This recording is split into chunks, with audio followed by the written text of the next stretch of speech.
Hello दोस्तों, आज की इस वीडियो में हम लोग सामाजिक विज्ञान के क्वेश्चन को देखेंगे, है ना। तो आज हम लोग 30 एमसीक्यू को सॉल्व करने वाले हैं जो आपके यूट्यूब पे वायरल क्वेश्चन चल रहे हैं, है ना। तो इस क्वेश्चन को हम लोग आज देखेंगे कि इसका आंसर क्या होगा। तो ये वीडियो आपके लिए इम्पोर्टेंट होगा, ठीक है। यहाँ पे इम्पोर्टेंट क्वेश्चन को हम लोग आज डिस्कस करने वाले हैं। तो देखिए, पहला क्वेश्चन यहाँ पे है कि फ्रांसीसी उपनिवेशों में कौन सी प्रथा का उन्मूलन जैकोबिन शासन के क्रांतिकारी सामाजिक सुधार में से एक था। तो इसका आंसर बी होगा, दास प्रथा, ठीक है। चलिए अगला देखिए।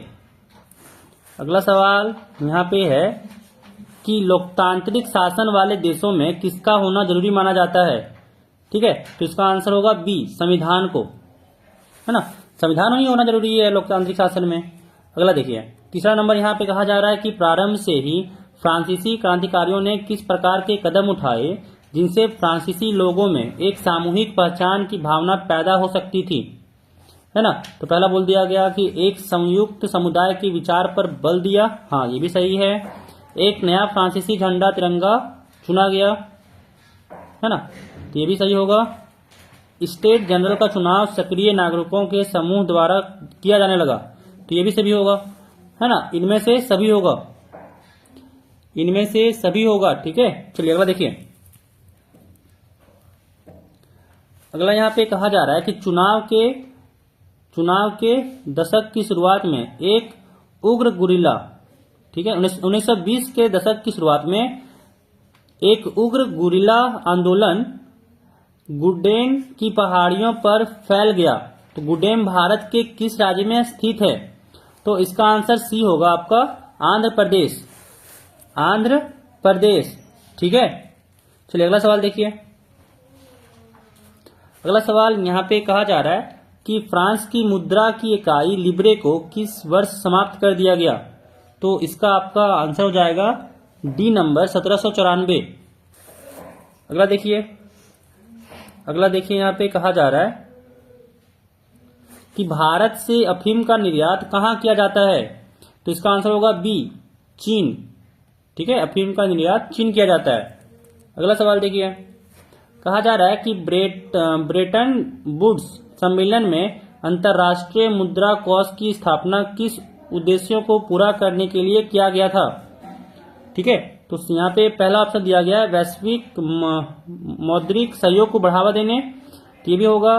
उच्च रोजगार को सतत आर्थिक विकास को बढ़ावा देने, तो ये भी सही है। वित्तीय स्थिरता को सुरक्षित करने, ये भी सही है। तो 7 का यहाँ पे डी हो जाएगा, इनमें से सभी, इनमें से सभी। अगला सवाल कहा जा रहा है फ्रांस में प्रथम विद्रोह कब हुआ था। तो इसका आंसर हो जाएगा डी, जुलाई 1830, जुलाई 1830। चलिए अगला देखिए। कहा जा रहा है गुटेनबर्ग द्वारा मुद्रित पहली पुस्तक कौन सी थी। तो इसका आंसर होगा बी, बाइबल, बाइबल होगा, ठीक है। अगला सवाल देखिए। कहा जा रहा है कि भारत में सबसे पहले प्रिंटिंग प्रेस की स्थापना किसके द्वारा की गई थी। तो इसका आंसर ए होगा, पुर्तगाली मिशनरी, पुर्तगाली मिशनरी। अगला सवाल कि निम्न में से कौन दो ज्वलनशील गैसों हाइड्रोजन और ऑक्सीजन का यौगिक है तथा वह ऊर्जा का मुख्य स्रोत बन सकता है।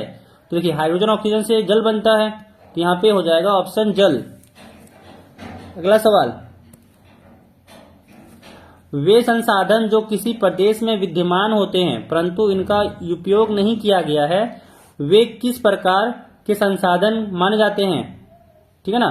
तो इसका होगा आंसर ए, संभावी, संभावी संसाधन। चलिए अगला सवाल, कहा जा रहा है हमारे देश में निम्नलिखित में से कौन सा स्थान शीत मरुस्थल के रूप में जाना जाता है, ठीक है ना। यहाँ इसका आंसर हो जाएगा आपका डी, लद्दाख, शीत मरुस्थल लद्दाख हो जाएगा।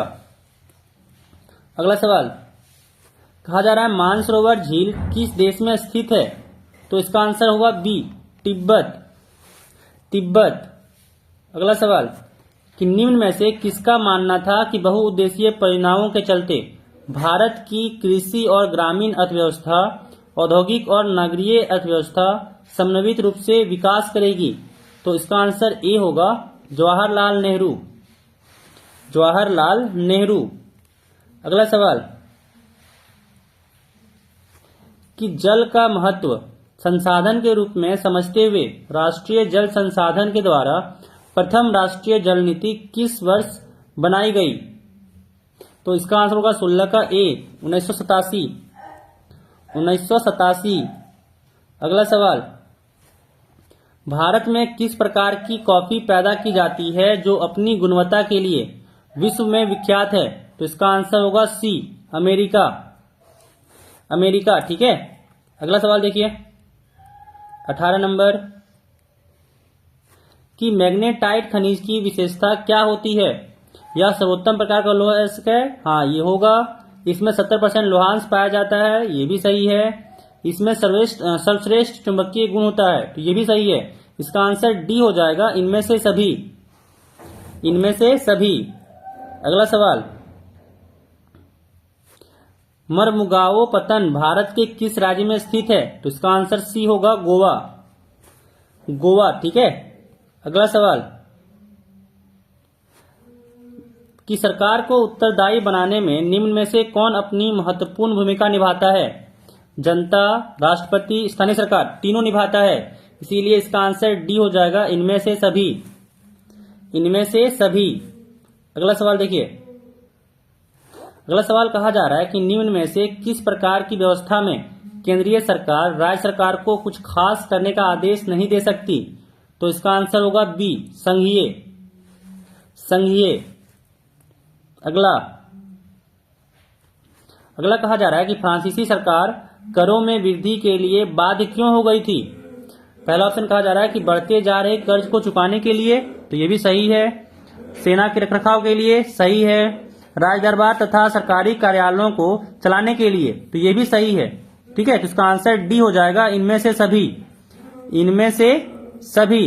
अगला सवाल कहा जा रहा है 1998 में ब्रिटेन की सरकार और नेशनलिस्टों के बीच किस प्रकार का समझौता हुआ जिसमें दोनों पक्षों ने हिंसक आंदोलन बंद करने की बात स्वीकार की, है ना?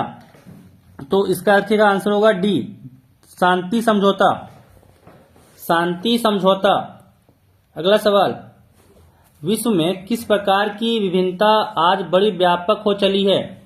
राजनीतिक, धार्मिक, जातीय, तो ये तीनों, ठीक है ना? तो इसीलिए इसका आंसर डी होगा, इनमें से सभी। अगला सवाल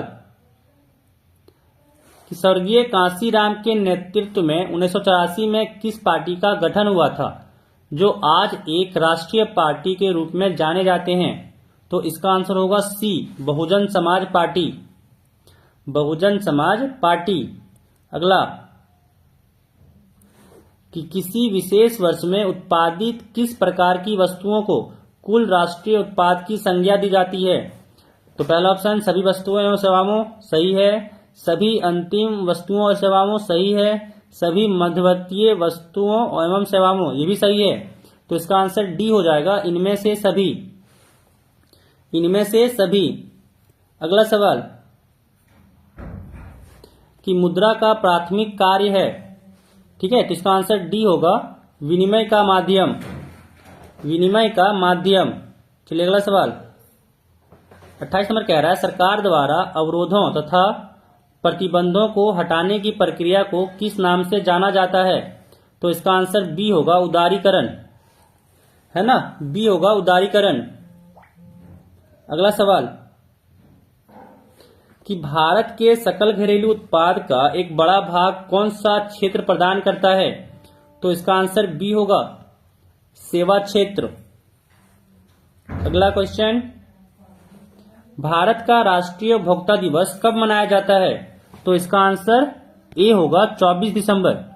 जो उपभोक्ता दिवस है भारत में 24 दिसंबर को मनाया जाता है।